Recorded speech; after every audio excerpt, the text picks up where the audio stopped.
All right, welcome everybody. Week 4, day 1. Today's class is going to be really important. The reason why it's going to be important is because we're going to go over A, the entire class for the rest of the semester, and B, we're going to go over the standard library. So what we learned today is actually going to be a summary of the entire rest of the semester. So if you pay attention today, when we get to the topics later on in the semester, you're like, oh yeah, I remember that. And then we'll go into more detail and stuff then. And then we're going to learn the standard library today. So before we continue, I want to mention the Zybooks are done with coding.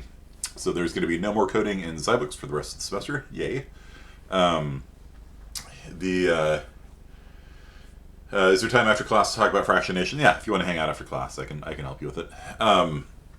The Zybooks from here on out will be purely conceptual. So you do the reading, you answer the questions, no more coding. So that will lighten your load as far as the time commitment to this class goes. And second, we are coming to the end of our first big unit on classes, proper class design. So sometime this week, you will have your first competency exam on classes. And I don't know exactly what day that'll take place, but when you take it, you have a week to do it once it comes up. And then if you fail it, you can take the second take. And if you fail that, you have to go into the tutorial center and meet with Min Crowley or Crente or one of the other tutors, go over classes. You can take it a third time. And whether or not there's a fourth take just depends on my mood. There will be a 3 takes guaranteed. Okay. So, no more Zybooks labs. The linked list labs they have, I don't really like them very much. They don't use like a standard way of doing linked lists. So it's all this like sort of non-standard conventions they use, like dummy headers and all this kind of stuff, rather than kind of structuring it properly into lists and nodes and things like that. But it's good for you. The first C is going to be this week sometime. It just depends whenever I get around to doing it. I kind of have a migraine right now, so it probably won't be today. So we'll see how it goes. All right, so not a side-splitting migraine, but a ocular migraine. I'm seeing black flashes in front of my eyes. It might be from the hot sauce. Who knows? Right now. Okay, so let's talk about the standard library a little bit. So if I were to ask you to shuffle a vector, like if I were to, what do we got? Yeah, that's quite fitting for this class. The dragon has been speaking a lot of wisdom in this class. So if you learn one useless thing every day in a single year, you'll learn 365 useless things. Absolutely true. That's this class in a nutshell. Okay, so move main.cc to whatever .cc. Okay. So let's say that we've got a vector of integers named vec, and it's initialized to 1, 2, 3, 4, 5, 6, 7, 8, and 9. And we want to write a function to shuffle it. How would y'all go about doing this? How would you write a shuffle function? Like, let's say shuff vec, right? So void shuff takes a vector of integers named vec by reference, not const reference because we're modifying it. And then how would you implement this? Like what approach would you take to make a nice shuffle? You got a deck of cards, you want to shuffle it. How would you write it? Maybe use rand. Okay, so like, I don't know, like rand something modulus vector dot size. Like maybe first equals that, and second equals that, and so that'll give you, and then maybe we swap them or something. Vec dot at first, vec dot at second, something like that maybe. What do you think? So like pick a random card, pick another random card, switch them. Do this like, I don't know, for size t I equals 0, I is less than vector dot size I plus plus.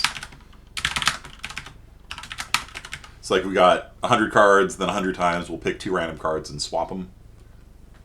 What do you guys think? That gonna be good? for every integer x in vec, cout x. Like, how confident are you? First of all, do you understand what's going on here? And two, how confident are you that this is going to do a good shuffle? Put it into another vector and remove from the first. Now you're getting into inefficient territory, Holman. And the reason for that is because removing from a vector is order n. In other words, if there were a million ints in vec, then removing from it takes a million operations, kinda. It's on the order of a million. Okay. Sometimes it'll be 3 because you're deleting towards the end. Because remember, whenever you delete from a vector, you have to move all of the elements after it forward one spot. So, worst case, though, big O means worst case. You're deleting from the beginning, and then you have to shuffle all the, well, not shuffle, but move all the elements forward one spot. And so if you're doing this n times, then you have what's called an n squared algorithm. So if you're trying to shuffle a vector of size 1,000,000, then it would be 1,000,000 times 1,000,000 operations, which is 1,000,000,000,000, which is quite bad. Okay. So I think it might give the same output a bit of the time. What order is a linked list? Linked list, you can't do .at. We're actually going to talk about that today, but linked lists don't have .at.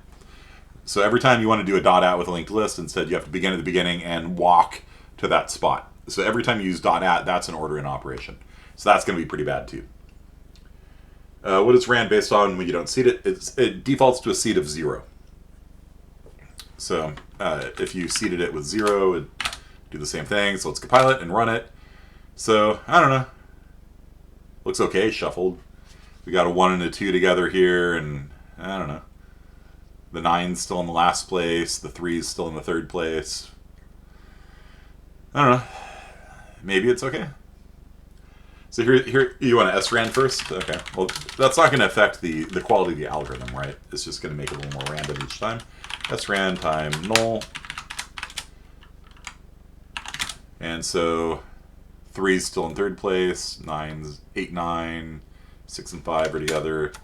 1's still in first place here. 7's still in there. You know, it's like, is it okay? I don't know. And that's a problem, right?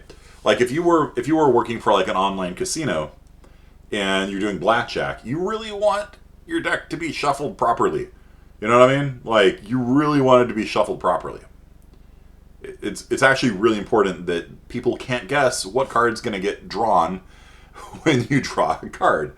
You know what I mean? Like if they can know that a 3's coming up, they'll hit on an 18, right? And your casino will go out of business because people will be able to game the shuffler, all right? So, do you guys see what I'm getting at here? Like, some of these algorithms, like, you can kind of take a crack at them, and a lot of you would probably use erase and insert and things like that to make a new vector or something, which would turn an order in thing into order in squared, but step through each item and swap it with a random position, okay. You know, it might swap back, I don't know. But here's the thing. Here's how I would do it.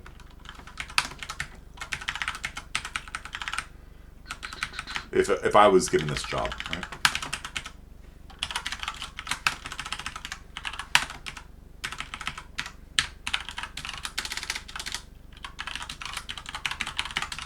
This is almost what I would do.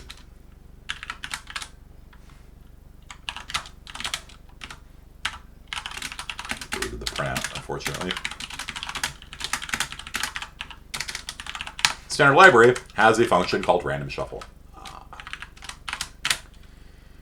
And there you go. And there you go. So, there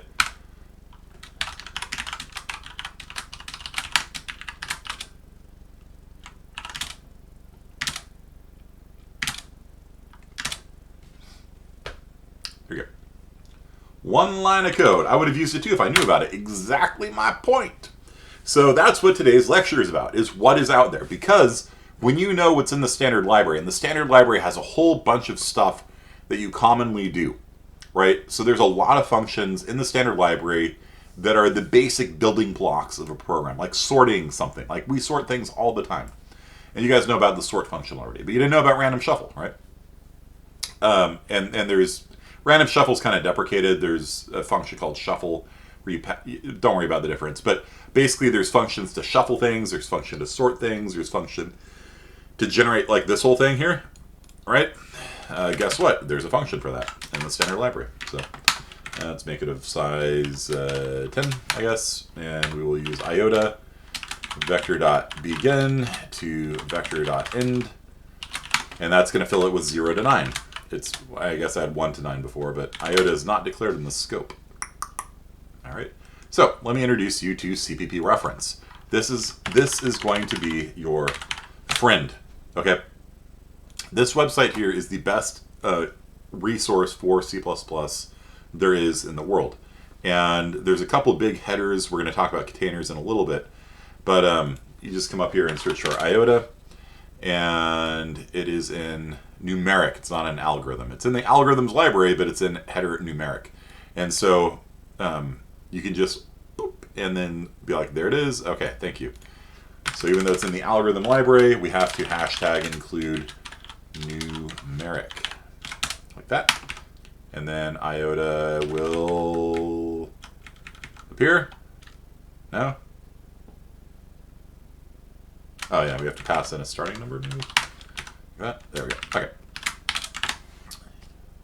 And I saw that too, because right here you have to pass in a starting number, right? So there we go. And so if we do this, you'll see that we're getting the numbers 0 to 9 again.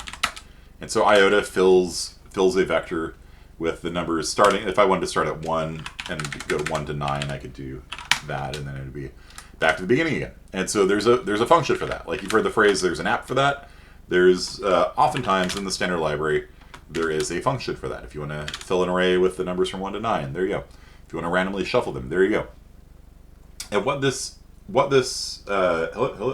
can you guys hear me? Turn up the sensitivity maybe. Can you guys hear me? Okay.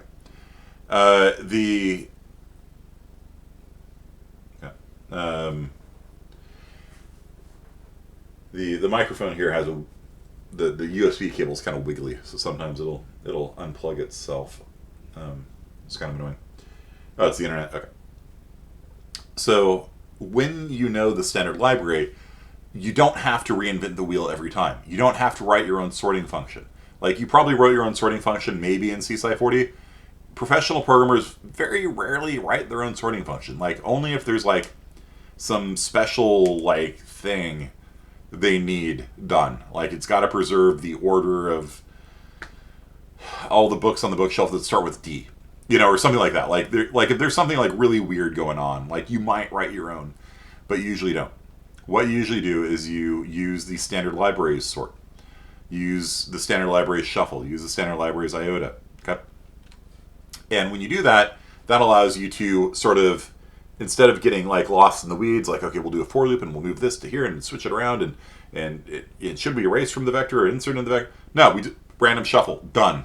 And then we get to move on with our life, right? So it allows you to become much more productive as a programmer because you're not doing code that already exists, And so today's lecture is to familiarize you with the standard library and the standard containers in the standard library. It's bigger than what we're going to talk about today. You could spend several days doing nothing but just going through the CPP reference site. But I'm going to kind of give you the highlights on it here. So the algorithms library has a bunch, it's pretty big. Like there's a bunch of stuff. If you want to copy from one vector to another, there is a function called copy. If you want to search a vector to see if something's in it, there is find, and a variety of find functions as well. If you want to count how many times an element appears in a vector, there's count. Remove copy if. So remove if, and so you say like remove everything that's an odd number from a vector. And you do this in a single function, right? So you could like come down here. And one of the nice things about CPP reference is that basically every page of any import has a demo code on it. And demo code you can actually run. So you can actually come in here and like, actually see what it does. It tells you what it does, but Like you can actually like see it. And so this is going to remove a space, and so it becomes text with some spaces. You see that? So all those spaces get pulled out. Remove is kind of a weird function. You actually want to look very carefully at how remove works, because it doesn't work the way you think it does. Erase erases. So when you do remove, it sort of shuffles the original string, and then all the stuff that's going to get deleted goes to the end, and then it returns a pointer to like the end of the string. And so this prints from the beginning to the new end of the string, and then everything after it is all those extra spaces that got moved to the end, and then they call erase to erase all of the characters at the end in one fell swoop, because it's much faster to delete from the end of a vector than it is from the middle. And so what it does a bunch of swaps with remove, and then when you do the erase, it pops off the end basically all in one go. So there's a fast way of removing spaces from a string. And then here we have a remove if. And so it's saying remove everything from the string, and it passes in it. So this is something called a lambda. So this is a function, an anonymous function with no name that basically takes in a character and returns true if it's a space. And so it'll is space is true for not just spaces but tabs and new lines as well. And so this is going to pull the new lines, the tabs, all that kind of stuff out.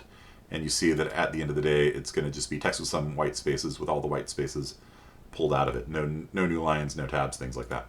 And so you could write this. I mean, all of you would be capable of going through and writing a function that would go through a string, and if it's not a white space, copy it into a new string and stuff like that. But you don't need to, because it's done for you. Okay? It's done for you. Unique removes duplicates. So if you have a bunch of duplicate entries in a vector, it pulls the duplicates out that are next to each other, right? So if you have 1, 2, 1, 1, 3, 3, 3, 3, 3, 4, 5, 4, 5, 4, it becomes 1, 2, 1, 3, 4, 5. So any duplicates next to each other get purged. That's actually kind of useful a lot of times. So there is a lot of stuff in the algorithms library, and when you get comfortable with them, then you having to write all the for loops yourself, and then you have to test it, right? And then you have to, what kind of sort does it use? Who knows? Separation of concerns. Right? Who cares? It sorts it. As long as it fulfills the contract, right? As long as it fulfills the contract, then who cares how they sort it? I think they use some version of quicksort that has a guaranteed complexity. Yeah, on average. Yeah, and so it used to have an on average complexity of n log n, and now it's guaranteed n log n. Okay, so possible implementation. See, you don't actually have to know how it's done; they just give you a possible implementation. So, and you can click on that and see how different libraries implemented, and so you can actually go through the source code if you care. But I don't care. All I care is that it works. And then it has, it has a time guarantee of n log n, which means if I order it to sort 1 million names in a phone book, it would sort them in 1 million times the logarithm, log base 2 of 1 million, which is 20. So it would take 20 million operations, give or take. These things are gross approximations, but that kind of gives you an idea of how long it would take. Whereas an n squared algorithm would take 1 million times 1 million operations, which is a trillion. And a trillion's much, much worse than 20 million, right? It just kind of, these big O things we're talking about, we're going to have a lecture on it, but it just kind of gives you a ballpark approximation for how long something's going to take, okay? So, okay. So, this, and we're going to learn this through the semester. I'm going to teach y'all the important bits of the standard library, like max element, right? So if you have a vector and you want to know what the biggest element in the vector is, you could write it yourself using the for loop. I'm sure you could. I'm pretty sure you've done it all before. But why? Just call max element. And oftentimes, the implementations they have are going to be faster than yours, because oftentimes there's some like weird number theoretic things, like for shuffle. Like you can play games using like number theory to actually create permutations and things like that. You'll learn about it in discrete math. Yeah, you're not supposed to use random anymore. That's why random shuffle is deprecated, but for our purposes, It's fine. If I was working for an online casino, I'd absolutely not use random shuffle because rand kind of sucks as a random number generator. You want to use random instead. The trouble with shuffle is that you have to give it a random number generator, and I usually don't care, because I'm usually not writing online casinos. I just want it to do a good enough shuffle, and it's good enough without passing it in. So you have to do this, and this is one of those ongoing issues I have with the standard library, where they think that like people are like really super concerned with what kind of random number generator they're making, and I'm not. You know, like to most of my students, MT19937 is not something they'll memorize or want to memorize. You know what I mean? Like they just want to shuffle the vector. So it sure, it's better than random shuffle because you get to specify the random number generator you use. But guess what? Most people don't care. You know. So, yeah. If you're doing anything with cryptography or casinos and things like that, yeah, you absolutely do care. But if you're making a regular video game, like who gives a damn? You know? Okay, so shuffle's useful. There's all sorts of different sorting things. You can have a function to see if something is sorted already. Yeah, that's cool. There's stable sort, which will keep things in order if they're tied. So, like if you have a phone book and you got 3 people with the same name, then after you stable sort them, they're going to be in the same order as before, like address, address, address. Like if you look at the compare, like the things you're not comparing on, they'll still be in the same order as before. That actually is pretty useful a lot of times. You know, like if you first sort based on last name, then you sort on first name, you want to keep. You know what I mean? Like you want to keep the last names, then the first names. You want to keep them in the same order without breaking it. Find the minimum element. Find the maximum element. Find both the minimum and the maximum element.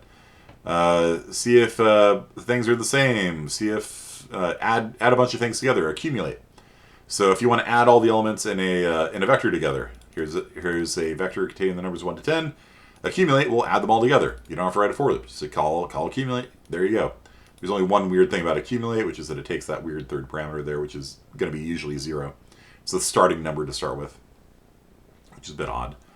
And so when you write your code, all of a sudden you're not like having to do it all by hand. And then like if you wrote your own shuffle, like you have to test it like thoroughly and make sure that it actually generates good shuffles, you know, and like and you could have bugs in it and things like that. And the standard library doesn't have many bugs in it.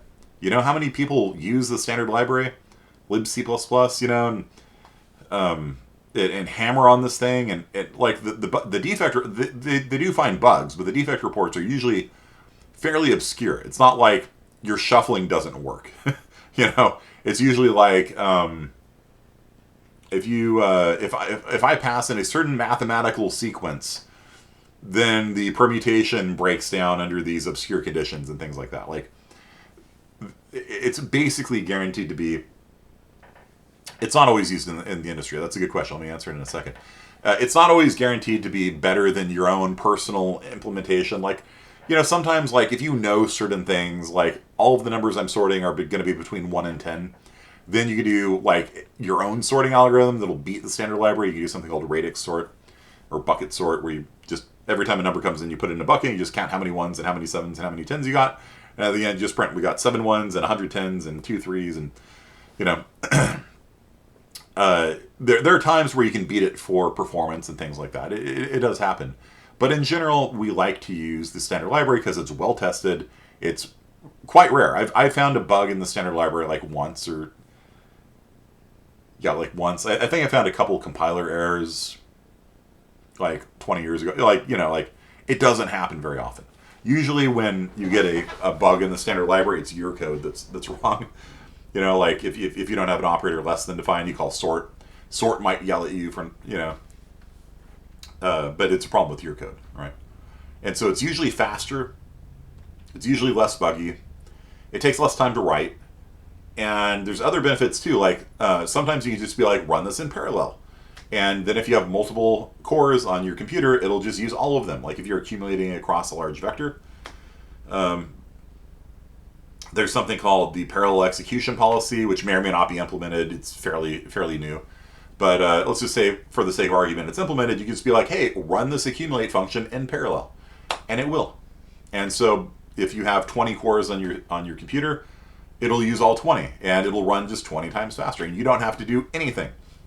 And even if you have one core, the parallel execution policy will be like, oh, there's only one core. Let's just do it. Let's just do it in serial. Like it's not... you don't lose anything, right? And so compared to like the pain and suffering that it goes through to like even something simple like OpenMP, which is like the easiest way of doing parallel processing, there's still gotchas and there's still things to learn, and it's just really nice using the standard library. It allows you to focus on solving the problem of your application and not on reinventing the wheel a million times. Like back in the day, every time we started a project, we'd have to write our own string class, we'd have to write our own binary trees, we'd have to write our own sort functions or use qsort, which was in the C library. It's kind of weird to use. And then guess what? If we had bugs in our own string class and our own binary tree class, then everything that we had that uses it is buggy now too, because it'll cause seg faults randomly and stuff like that. And it's like piling up a house of cards. You want to start with as solid a foundation as you can, so that the only bugs are like in your actual application code, not in the string class that you wrote to support your application, if that makes sense. Are the manuals for standard library built into the server? Yes, I've installed them. So if you wish to search for this kind of stuff, min element, I think you have to do std : min element. It's on there somewhere. Man -k min element. Yeah, I've installed the C++ man pages. I'll show you how to use them some other time. I can't remember off the top of my head. Usually, though, I just use this. Yeah, CPP reference, keep it bookmarked. It's your best friend. It's got examples for like everything, and you can steal from CPP reference as much as you want. It's not plagiarism. Okay. If you want to go into CPP reference and just go bloop and then bloop it into your code, A-okay, it is fine. I consider it basically official documentation, because there is no official documentation because you have to pay for it. One of the downsides to C++ being an ISO specification is that if you actually want the C++ standard, you have to pay money for it. It's not freely available. And so it's like, all right, well, screw you then. Let's just use this as the official documentation. It's not Chegg. Do not use Chegg, please. For the love of all that's holy, don't use Chegg. There's very few things that piss me off. Students going on and asking for help on my homework assignments on Chegg is one of them. So Leonardo asked, is the standard library always used in the industry? I'm not really familiar. So the answer is yes and no.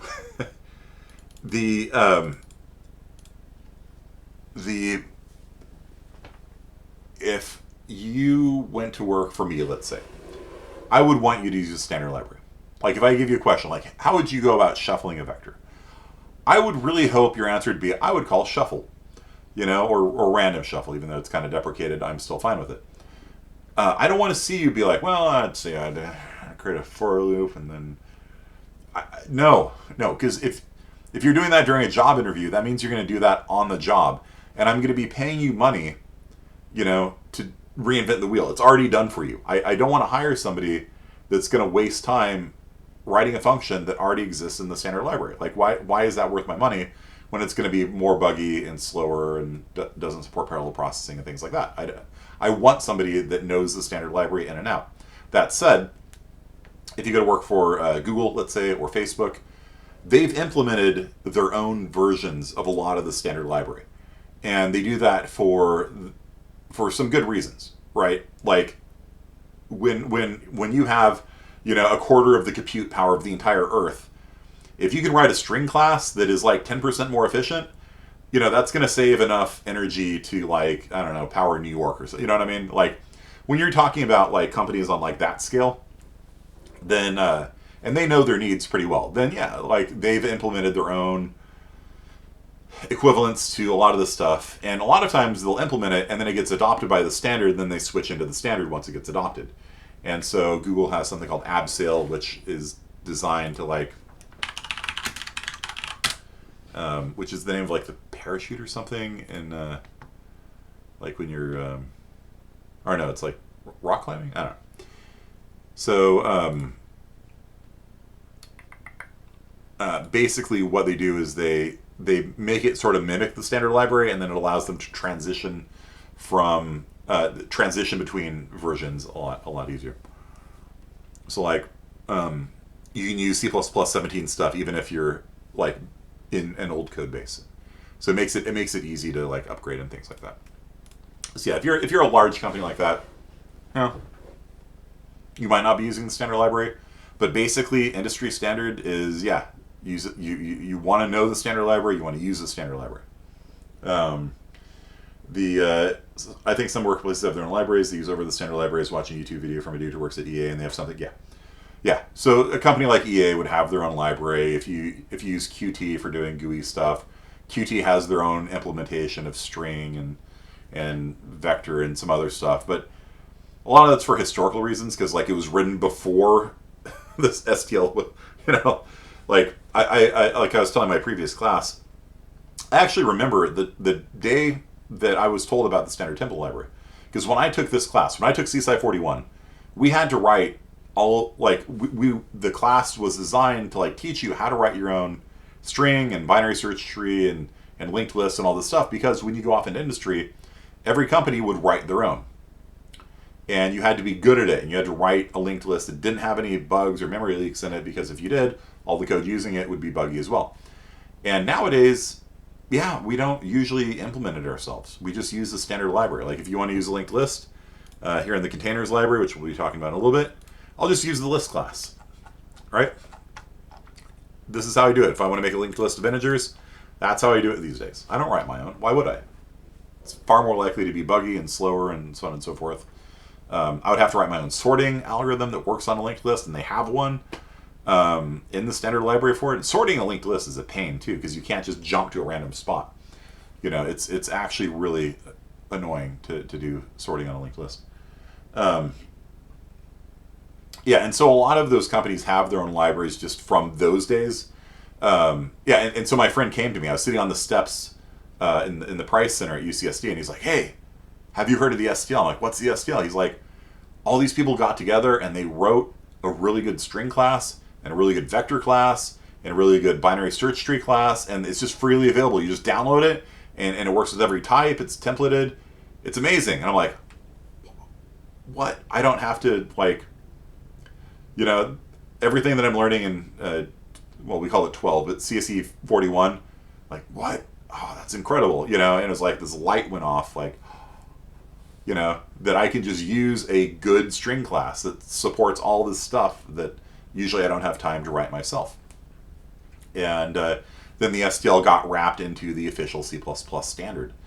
And so not all the implementations are the best. If you ever see people complaining about things, like they complain about Unordered Map all the time, the performance on it's not as good as like the Boost version of it, for example, but it's good enough. And so for most of my purposes, I'm not Google, right? I'm not Facebook. I don't have data centers that draw millions of dollars of power, a second or something, right?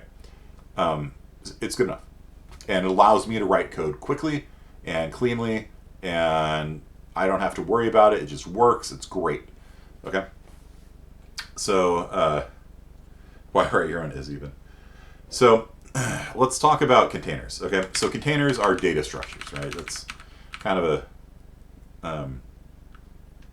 an equivalent term, I guess.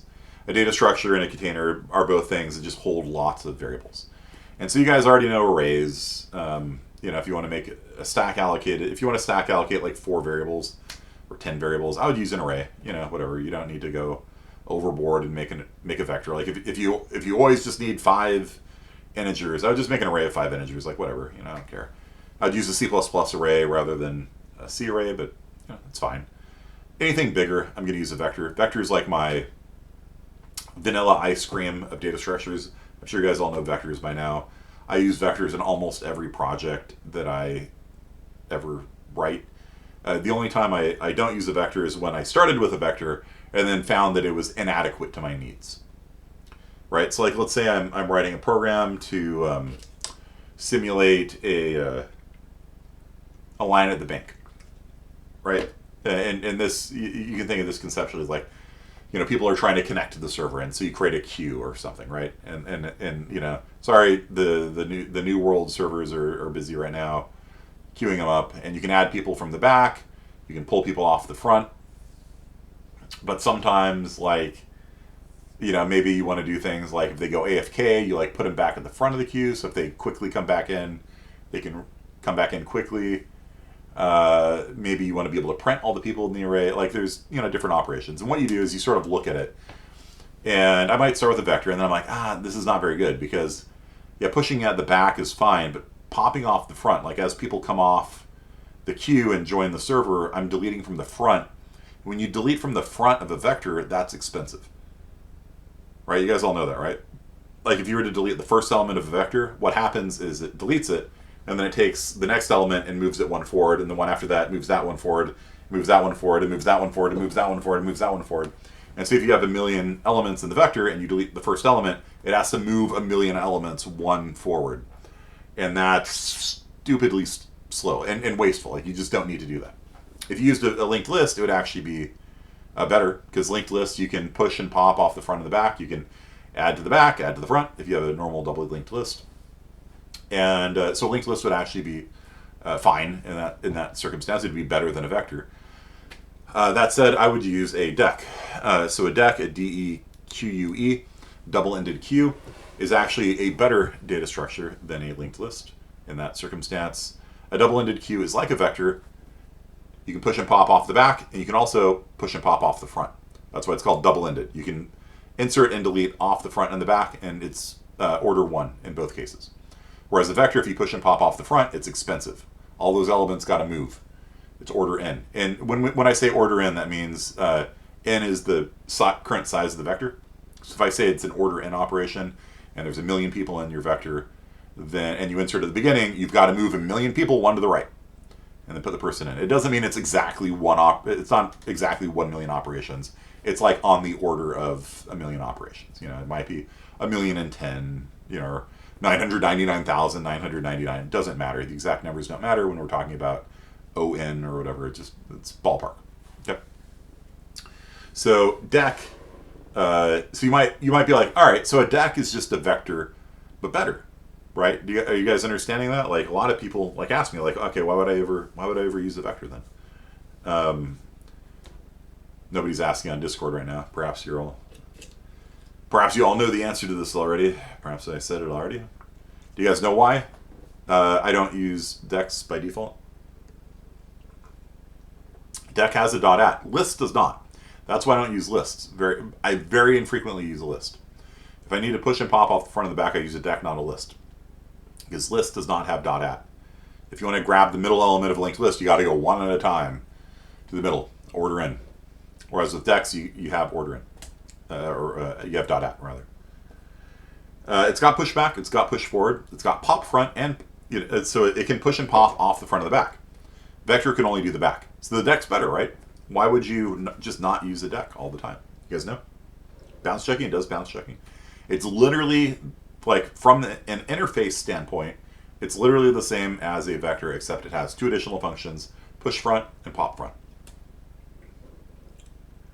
Deck is slower, exactly right. So if you do not need push front and pop front, deck will be slower by about 30%, according to the benchmarks I've run. So if you do something like just adding a bunch of integers into a vector, summing them all up, printing the result, you could literally take the word vector. We got a vector here.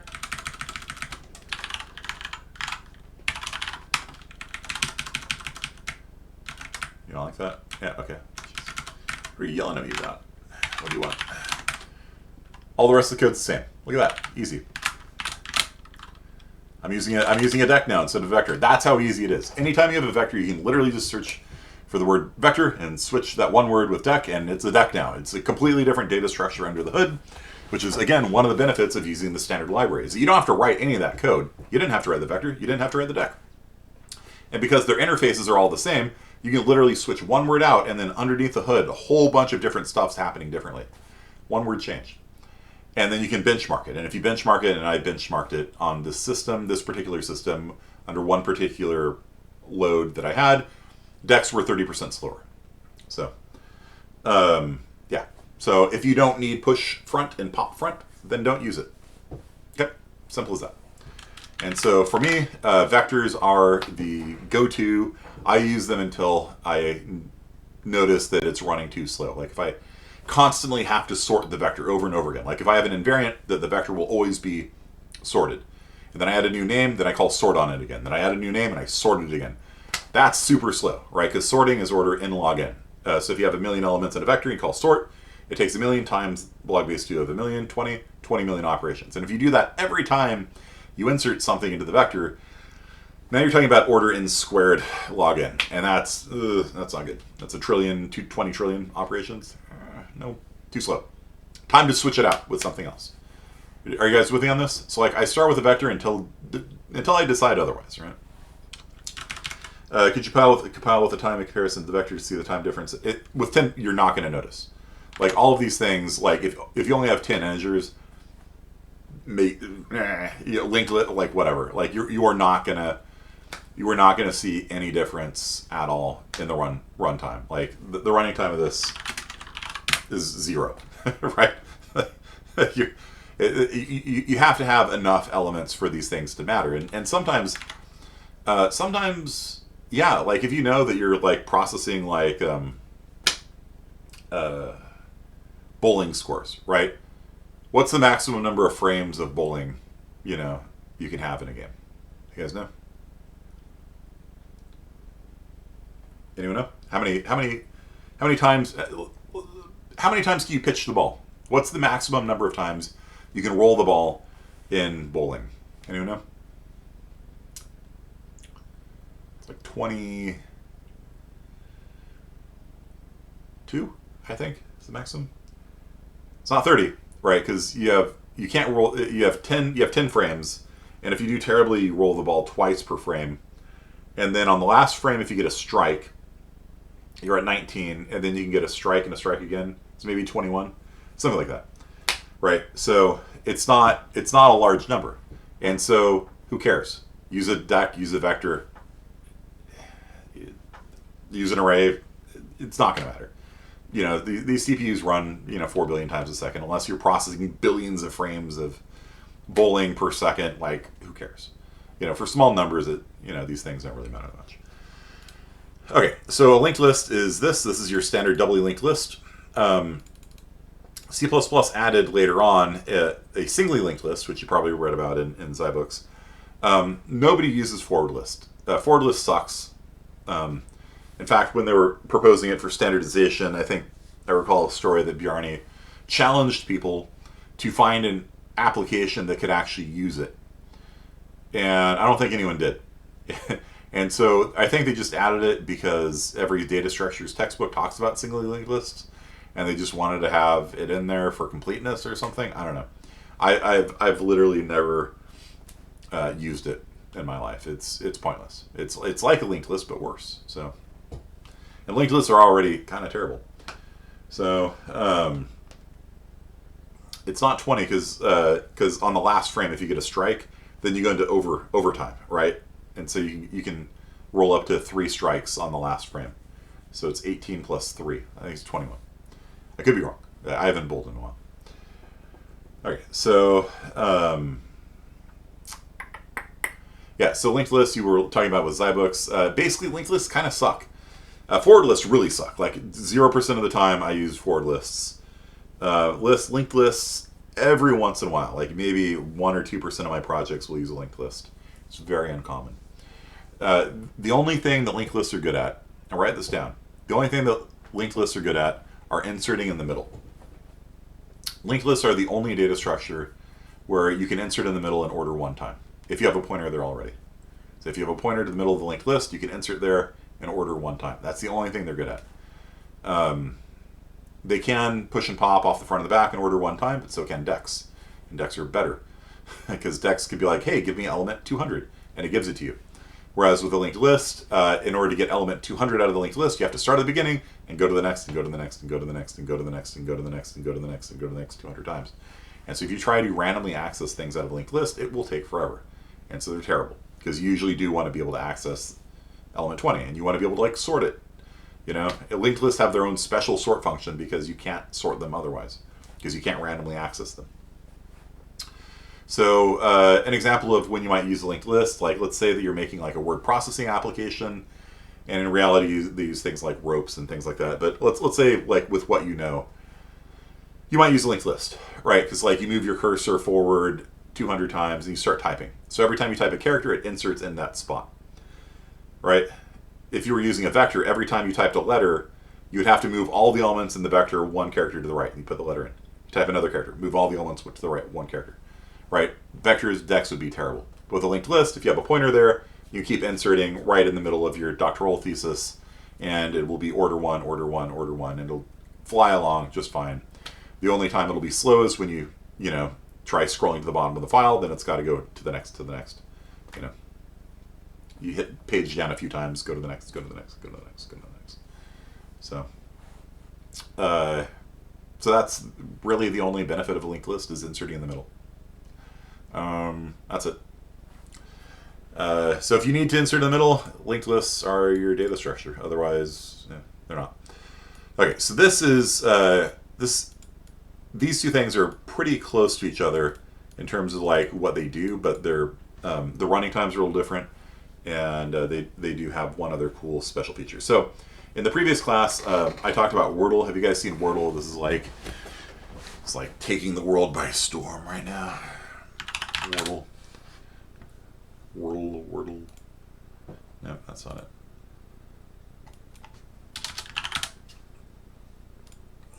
So basically, you have to guess a 5-letter word, and so guess 5-letter word, hit enter, and and so it is yellow if you got a letter that is in the word. It is green if you got the letter and it's in the right place. So and it'll gray out, right, if it's a, let's see here,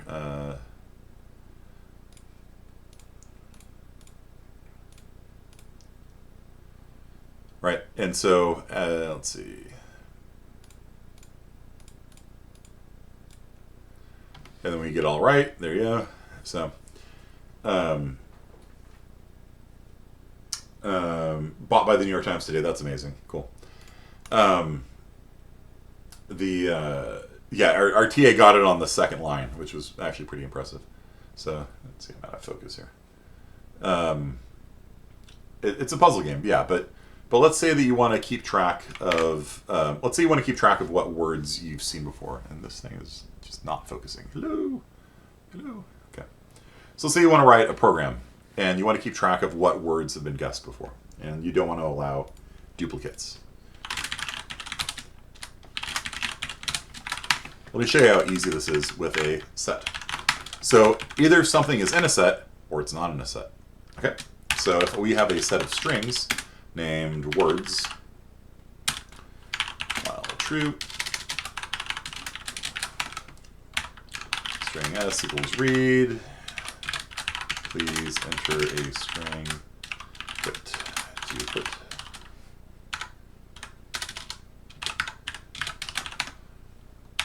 It'd be like if s equals quit break. Okay. And then if s dot length is not equal to 5,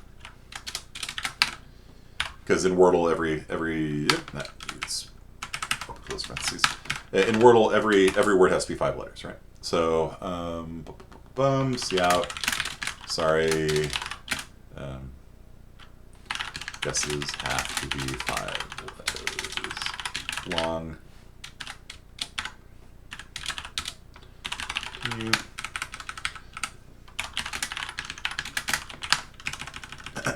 Okay, so once we get, and then And then before we count it as an official guess, if we get a duplicate, if we get the same, like if they type the same word twice, which will happen if you're just not thinking, then we want to also say like, sorry, you've guessed that already. So, you know, when in previous classes we talked about like how to histogram letters. You know, like we can have like for hangman, like in letters, we can make a I don't know, an array of size 26, and like when a letter comes in, we like, you know, we read in a string and subtract the letter A from it, and that gives us an index from 0 to 25, and we go like letters C++, you know, something like that. And then if we put this into a loop, then, you know, it'll count how many times each letter appears in the document or whatever. But we can't do that with the English language because the English language is too big, or at least it would be very wasteful to make an array big enough to hold the entire English language. So what we're going to do instead is create a set. And so every time a word comes in, we want to first see if it is in the set. And if it is, then we reject it. We say, no, you've already guessed this already. And so we can go on to CPP reference, and this is how we do it. We click on set, and we scroll down. There's a little description telling you how it works. Scroll down, and right here under lookup, you can see the functions to see if something is in a set or not. I like contains, that is C++20 and beyond only. I really know why that's not focusing. If you want the older version of it, use count. It functions essentially the same way. So if you click on count, and then you can scroll down here, and it'll give you example code. Yay! So if you've got a set of integers, 3, 1, 4, and 5, and you say how many times did the number 1 appear, it'll output 1. The reason for that is because either something is in a set or not in a set, and 1 is in the set. So this is not a multi-set. A multi-set allows duplicates, where it would count how many times 1 appeared. For this one, it'll count only returns true or false. So 1 appeared 1 time, it's in the set, in other words, and 2 appeared 0 times. Okay?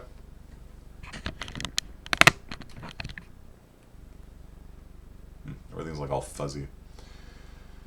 Okay, so so now that we've checked CPP reference, we'll do something like this: if s.count, or we do s.contains, either way. S contains, but we'll use count, whatever. More CPP 17 friendly, I guess. So if not s, words.contains s or words.count s. So if we've seen this guess already, then cout duplicate guess, try again,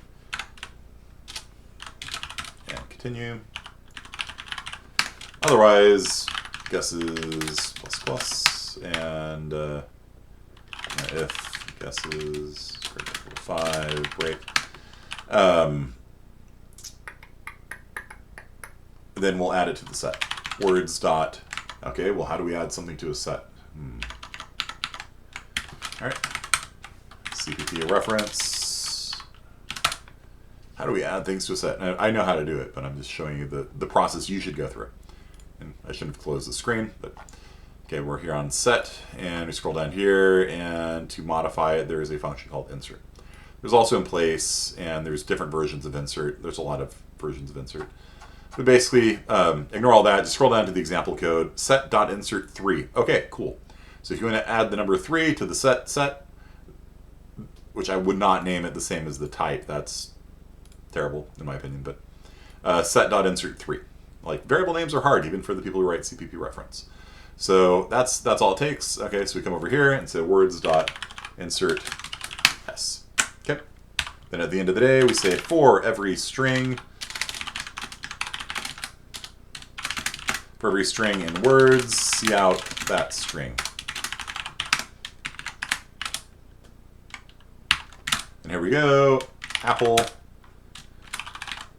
Bottom. Sorry, the word is too long. Jeans. Boots. With. Sorry, it has to be 5 letters long. The. Fur. No. What about apple again? Duplicate guess. Try again. You guys see how easy that is?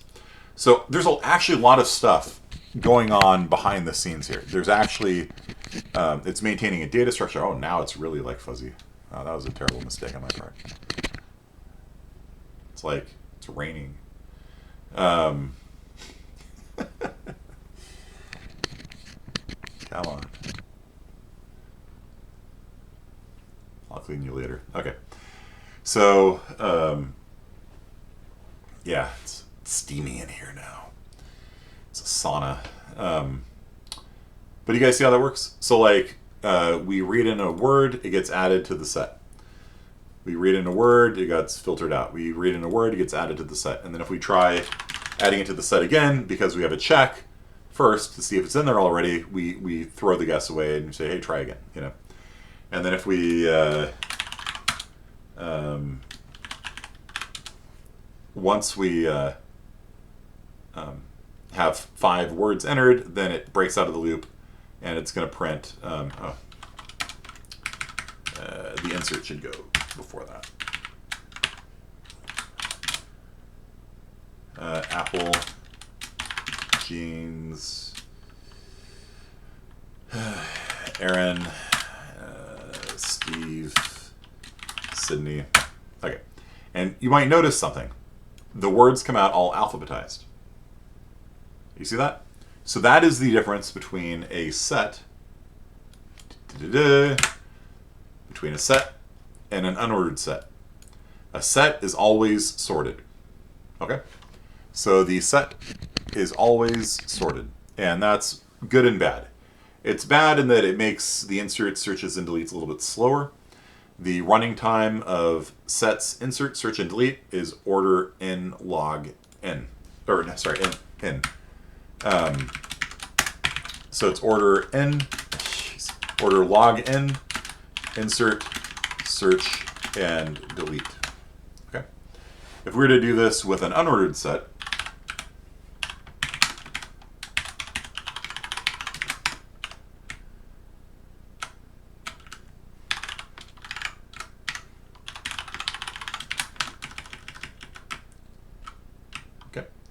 unordered sets have order 1 insert, search, and delete. That means even if you had a billion names in your guess your list of guesses, you could find out if when they type in apple, if that word had been guessed before in one operation, essentially. Order 1. It might be like 3, but like it's always the same. It's constant running time. So if you wanted to delete it from the list of guesses, you could do it in constant running time, one operation, essentially. If you want to search, if you want to insert, you want to search, you want to delete, it doesn't matter exactly how big the data structure is. It can do so in constant running time. Unordered sets, unordered maps are the bomb. Okay? So these are super duper fast and useful. Okay? There is one difference, though, you'll see with unordered set and Apple, Aaron, Bobby, Sydney. I'm doing this alphabetized, aren't I? Zebra, Sydney. You'll notice that it comes out in no particular order. It's not sorted. So that's why it's called an unordered set, is because it's not sorted. So if you need something to always be sorted, use a set. If you need it to, who cares if it's sorted or not? And for this, I don't really. Like, I'm just using it to see if they've guessed the word already. Then I would use an unordered set. Okay. That's it. That's really the only difference, is that this is always sorted.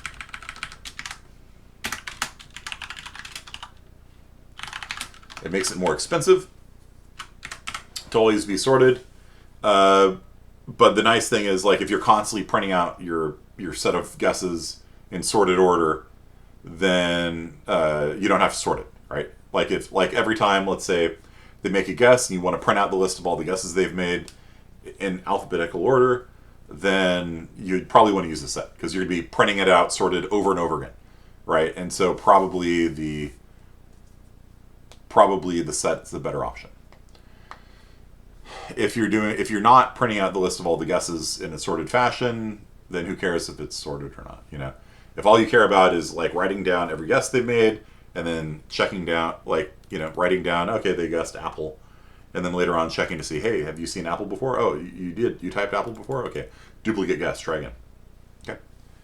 So can you sort the unordered sort afterwards? No, you cannot sort an unordered set. It's not directly. What you would do is this. You would make a vector, vector of strings, or, even better, you can do this, right? Set of strings named sorted words, and then you'd say for every string in words, we'll just add it to sorted words dot insert s, and for every string in sorted words, output it. And if you only do this once, it's probably going to be still better to do this, right? Because like if your code, let's say your code runs for like an hour and you're doing billions of inserts and searches and deletes, login is actually really fast. Like if you had 1 million people in there, the log base 2 of 1 million is 20. But this is going to be like on average 20 times faster, right? So that's pretty fast. Like 20 is a lot better than 1 million. You know what I mean? It's 50,000 times faster than 1 million. But this is still 20 times faster than that. So if you're doing like billions of operations and you're inserting and deleting and doing all this stuff, and you only have to print out the sorted list once, I do it this way, So Apple, Bobby, Zebra, Sydney, Steve, and then you can sort it afterwards. If you're only sorting it once, it's you do this. You guys understand? So unordered map is unordered sets, unordered maps, unordered multi-maps, unordered multi-sets. A multi-set can keep track of how many times you saw a duplicate, for example. Really useful. Like really useful. We got 7 minutes in class yet. You want to see something cool? Or now let's go over the rest of the data structures really fast. So a stack is a vector with less operations on it, so we don't use them. A stack is a data structure that supports 3 operations: push back, pop back, and back. And yeah, that's it. Size, I guess, technically. So you can push at the back of the vector, you can pop off the back of the vector, you can see what the last element of the vector is. That's it. It's a vector with less capabilities. We don't use them. Q is a deck that you can only push at the back and pop off the front. It's a deck with less capabilities, so we don't use them. And actually, I'm being somewhat facetious here. Sometimes you want to enforce that rule that you can only push and pop off the top. You can't accidentally read from the middle. Not really useful in practice for one good reason. A lot of times you want to know what's within your vector, right? Like your code's buggy. You're like, hey, you know what? Just print all the elements in the vector and let's see what's in there. You can't do it with a stack. A stack, you can only view the top element. And a queue, you can only view the front element and push into the back element. So, like if you want to debug it, like you just can't. So instead of using a stack, use a vector. Instead of using a queue, use a deck. There you go, done. Priority queues are the last data structure that we'll probably cover in this class. We're going to be covering all these in the class. You're probably going to be implementing a fair number of them, just so you understand them. When you get out into the real world, you shouldn't implement them usually, most of the time. Sometimes you will, most of the time you won't. Because you can use the standard library ones, and it's just faster to write code that way. Unordered map is not the fastest implementation in the world, but at the same time, you just find a faster implementation and use that one instead. So, in C-Sci 41, it's more about just learning about the different data structures these days. When do you use a set? When do you use a vector? When do you use a priority queue? And that's the big thing that comes out of this class. When you come out of this class, if you know the right data structure for the job, your code will run a lot faster, like a lot faster. If you use a vector for an application that always has to be sorted, and every time you push back at the end of the vector, you call sort on it, oh Lord, your code is going to be slow. It might be fine when you got 20 people. When you got 1 million, it is going to be dog slow. Oh Lord. This class will help you pick the right data structure for the job, and that will make orders of magnitude difference. 50,000 times difference, between order in and order login. Just that one, it doesn't, like, what is logarithm? Who knows? Like, we studied it in 8th grade and we don't remember it now. What is a logarithm? I don't know. Logarithms are fast. Logarithms are the opposite of exponentiation. Exponentiation sucks. 2 to the n. If you have an algorithm that's order 2 to the n, that means every time the vector gets 1 longer, it takes twice as much work to process it. So if it takes you like a minute to process a million elements, then processing a million and 1 elements takes twice as long. And processing a million and 2 elements takes 4 times as long. And processing a million and 3 elements is 8 times as long. It's really, really slow. Like, you will get to a point very quickly where your CPU is not fast enough. Logarithm is the opposite of that. Logarithm says for every doubling of the size of the problem, it only takes one more step. So like if you want to find a name in a phone book, you open it to the middle, and you're like, all right, I'm looking for Otal. Okay, it's to the right. And so you can metaphorically rip out the left half of the phone book, throw it away, and then with the remaining part, open it to the middle, be like, oh, O's to the left. Rip out the right half, throw it away. And so you can find, if you have a million names in a phone book, you can find any name in it in 20 steps or less. And if, let's say, lots of people moved into Fresno, and Fresno doubled in size, because it's a log-based 2 algorithm, that means you can now find any name in 21 steps. So for every doubling in population that Fresno has, it only takes a single extra step to find a name in it, and that's really fast. Logarithm is really, really fast. Order 1 is faster, but log n is actually really fast. It's fast enough for video games. If your algorithm runs in log n time, that's usually good enough for a video game, you know? And order 1's even faster, though, which is why unordered maps and unordered sets are so good. Now, priority queue is the last data structure. Priority queue is like a queue, except people can cut in line. Think of it that way. So imagine you got a line up at the club in Hollywood, and everyone's like waiting in line, and they're like letting people in. Then Kanye rolls in. Kanye's got a higher priority than the people in line. So they're like, oh, right this way, sir. And they just cut to the front of the line, and they come on in. So priority queues are used in a lot of actual real-life scenarios.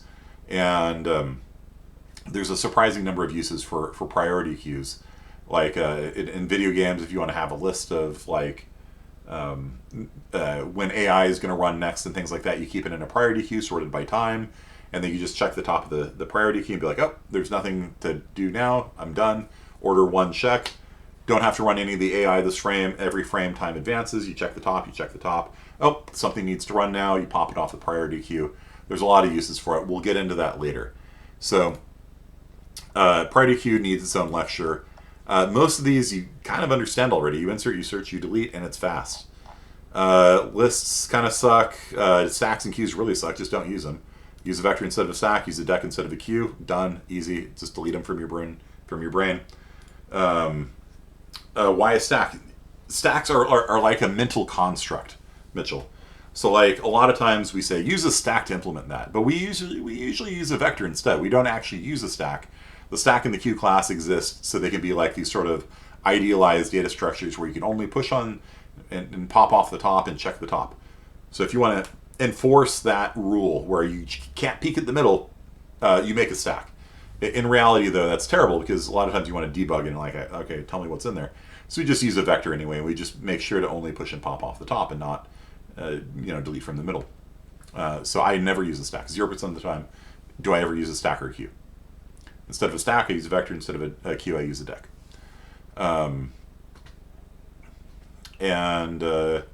Priority queues, though, are useful. Priority queues are actually useful. So, yep. So that's it. This is the whole standard library. Like, that's it. So, like, in one lecture, you guys have gone through the entire standard library. I kind of have not gone into priority queue very much. And spans are kind of a new thing that are just let you look at things. Don't worry about it for now. But that's it. That's the entire standard library for containers. That's all the data structures in containers. And, we can get into the details of, like, the difference between a set and a map and a set and a multi-set and things like that, and we will. But, like, that's it. That's all there is in the standard library. And so those are your basic tools for the job. So between the containers library and the algorithms library, this allows you to elevate your mind. It allows you to start coding at a higher and higher level so that you can just write code like this, where it's just like you're doing Wordle. Hey, have I seen that word before? Yep, okay. And you just move on. You don't have to, like, if you didn't have this, you'd write a vector, and, like, maybe you'd sort the vector every time, and, like, you get a guess, you'd have to go through the vector and see if there's a duplicate in there, and your code's going to be, like, 3 or 4 pages long, and you got to debug it, and maybe it's still buggy, and it's slower than this, because you're going through every element in the vector, and it's just a pain in the ass, right? Instead, if you know the standard library, if you know sets, you know the standard algorithm, you know count and insert and things like that, then it's just like boom, boom, boom. Write it down. Write that down. Write that word down. Apple. Okay, write it down. Hey, have you seen that word before? Yes, I have. Okay, thank you. Yes, sorry, duplicate yes, try again. And it allows you to focus on writing your program. It allows you to focus on writing Wordle or whatever your application is and not focusing on all these mundane details with all these for loops inside of, things and writing these really, clunky, slow implementations.